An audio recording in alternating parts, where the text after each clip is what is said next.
ஓம் சாய்ராம். என் அன்பு செல்லமே, என்னுடைய அழகான தங்கமே, நடப்பது நடக்கட்டும், என்னதான் நடக்கிறது, நானும் பார்த்து விடுகிறேன் என்றுதான் ஒரு விஷயத்திற்குள் நீ நுழைந்து விட்டாய். எப்பொழுதுமே நீ அமைதியாகத்தான் இருப்பாய். ஆனால் இப்பொழுது சமீபத்தில் நடந்த சில விதமான பிரச்சனைகளிலிருந்து நீ ஒரு முடிவை எடுத்திருக்கிறாய். என்ன வாழ்க்கை இது? நான் அனைத்தையும் பார்க்கிறேன், ஒரு கை பார்த்து விடுகிறேன் என்று தெய்வம் நல்லது செய்கிறதோ இல்லையோ, என்னுடைய முயற்சிகளை நான் போடுகிறேன், தெய்வம் எனக்கு உதவிகளை செய்யும் என்பதையே நீ முடிவெடுத்து விட்டாய். முடிவெடுத்தது அனைத்தும் சரிதான். ஆனால் கொஞ்சம் தைரியமாக நீங்கள் இருக்க வேண்டும். எப்போ பார்த்தாலும் அழுகைகளோடு இருந்தீர்கள் என்றால் தெய்வம் உனக்கு எப்படி உதவி செய்யும்? அழுகையோடு இருந்தால் தெய்வம் உதவி செய்வதுதான் உனக்கு எப்படி தெரியும்? அதனால்தான் சொல்கிறேன், அமைதியாக கொஞ்சம் உற்று கவனியுங்கள். உங்களுடைய வாழ்க்கையில் சில சில நகர்வுகள் உங்களை காயப்படுத்துவதற்காக அல்ல, உங்களை சந்தோஷப்படுத்துவதற்காகத்தான். சிலர் உங்களை புரிந்து கொள்ளாமல் உங்களை ஆட்டி வைக்கிறார்கள். மனிதர்களாக இருப்பவர்கள், நீ இதை செய், அதை செய், இதை செய் என்று. ஆனால் நீ எப்பொழுதும் தெளிவாக இரு. யாருக்கும் எப்பொழுதும் எந்த ஒரு விஷயத்திலேயும் கை கட்டி எல்லோருக்கும் நான் எப்பொழுதும் அடிமைதான் என்பது போல எல்லாம் இருக்காது. நீ யாருக்கும் இங்கு எப்பொழுதும் அடிமை கிடையாது. ஆனால் இங்கு நிறைய பேர் உன்னை பணமும் நகையும் இல்லாததினாலும் உன் குடும்பத்தில் ஒற்றுமை இல்லாததினாலும் உன்னுடைய வாழ்க்கையில் உன்னை அடிமையாக்கலாம் என்றுதான் நினைக்கிறார்கள். ஆனால் நீ அதற்கெல்லாம் இடம் கொடுத்துவிடக்கூடாது.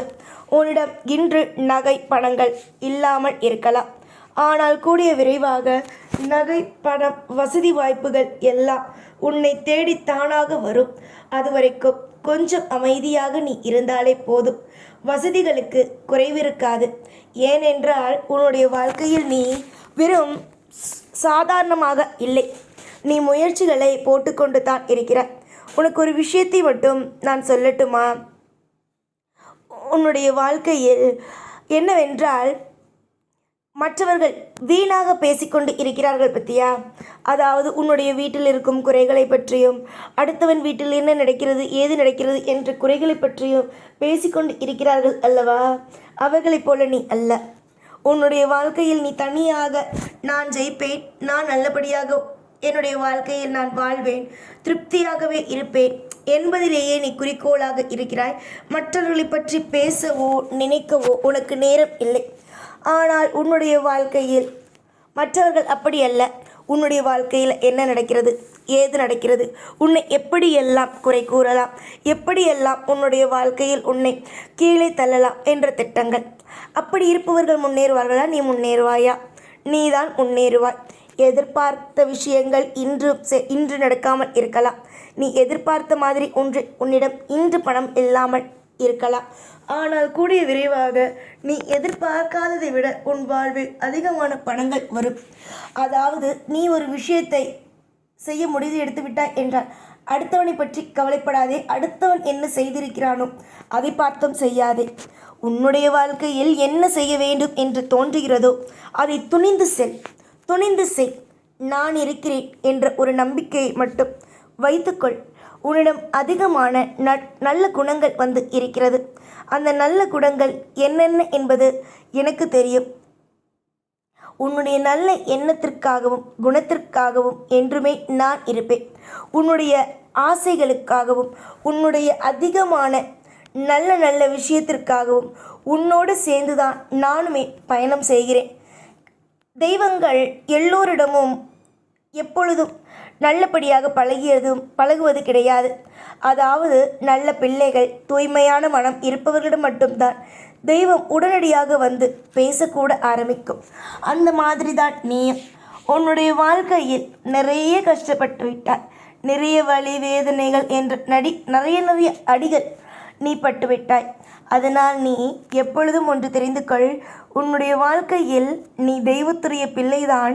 இப்பொழுதும் நான் உன்னிடம் பேசிக்கொண்டு இருக்கிறேன் என்றால் அதாவது இந்த சாய் உன்னுடைய அப்பா உன்னை பிள்ளையாக ஏற்றுக்கொண்டேன் என்றுதான் என்பதையே நீ நம்பு. பெரிய பெரிய வளர்ச்சிகள் உன் வாழ்க்கையில் இனிவரும் காலத்தில் நீ பார்ப்பாய். எதிர்பார்த்த சில விஷயங்கள் கைகூடாமல் போய்விட்டது. ஆனால் இந்த விஷயங்கள் எல்லாம், உன்னுடைய வாழ்க்கையில் இனிவரும் விஷயங்கள் எல்லாம், நீ ஆசைப்படும் விஷயங்கள் எல்லாம் தானாக உன் வாழ்வில் கைகூடும் என்பதில் எந்தவிதமான மாற்றமும் அல்ல. நிறைய சந்தோஷங்கள் உனக்காக வர இருக்கும் பொழுது, உன்னுடைய வாழ்க்கையில் நிம்மதிகள் உனக்கு நான் சூட இருக்கும் பொழுது, மற்ற விஷயத்தை பற்றி எல்லாம் நீ யோசிக்கலாமா? உன்னுடைய வாழ்க்கையில் ஏகப்பட்ட குழப்பங்கள். ஆனால் அந்த குழப்பங்கள் அனைத்தையும் சரி செய்வேன் என்று நான் முடிவெடுத்து விட்டேன். உன்னுடைய வாழ்வில் ஒவ்வொரு கட்டத்திலேயும் உனக்கு பிடித்ததை கொடுக்கிறேன் என்று உனக்கு வாக்கும் அளித்து விட்டேன். இதற்கு பிறகும் நான் உனக்கு இதை தரமாட்டேன், அதை தரமாட்டேன் என்று கூறுவேனா? அதெல்லாம் கூறவே மாட்டேன். நம்பிக்கையோடு நீங்கள் வாழுங்கள். அதாவது தெய்வத்தின் மீது நம்பிக்கையை வையுங்கள். தொடர்ந்து முயற்சியை மட்டும் போடுங்கள். தெய்வத்தின் மீது முயற்சியை மட்டும் போடுங்கள். நம் தெய்வம் நமக்கு நல்லது செய்யும். நம்முடைய தெய்வம் நமக்காக யோகத்தை செய்யும். நிறைய மாற்றத்தை செய்யும். நிறைய அற்புதத்தை செய்யும். நம் முயற்சி எடுக்கிறோம், அதற்கான நல்ல விஷயத்தை நம் தெய்வம் நமக்காக கொடுக்கும் என்பதை நம்புங்கள். நீங்கள் தெய்வத்தை நம்ப உங்களுக்கே தெரியாமல் ஒரு சக்தி வரும். அந்த சக்தி உங்களை வழிநடத்தும். அதுதான் நீங்கள் செய்ய வேண்டிய ஒரே ஒரு விஷயம். காலப்போக்கில் உங்களுக்கு நான் கண்ணுக்கு நேராக வந்து நிற்பேன். நீங்கள் நினைக்கிறீர்கள் உங்களுக்கு யாருமே கிடையாது என்று. ஆனால் அப்படியெல்லாம் அல்ல. உங்களுக்கு என்று நான் இருக்கிறேன். அதே சமயம் உங்களை பற்றி தவறாக பேசுகிறார்கள் என்றால் அவர்களுக்கு வேறு வேலை அல்ல, நமக்கு நிறைய வேலை இருக்கிறது என்று உன்னுடைய வேலையை பார்த்து கொண்டு நகர்ந்துவிடு. இங்கு ஒருவன் வாழ்ந்தாலும் பேசுவார்கள், தாழ்ந்தாலும் பேசுவார்கள். ஒருவன் சரியான விஷயத்தை செய்தாலும் பேசுவார்கள். அதனால் பேசும் நபர்கள் பேசிக்கொண்டு தான் இருப்பார்கள். இவர்களை எல்லாம் நீ நினைத்தால் உன்னுடைய வாழ்க்கையில் நீ ஒன்றையும் சாதிக்கக்கூட முடியாது. அதனால்தான் நான் சொல்வேன், யாரையும் பற்றி யோசிக்காதே. உன்னுடைய வாழ்க்கையில் நீ எப்பொழுதும் யோகமானவள்தான்.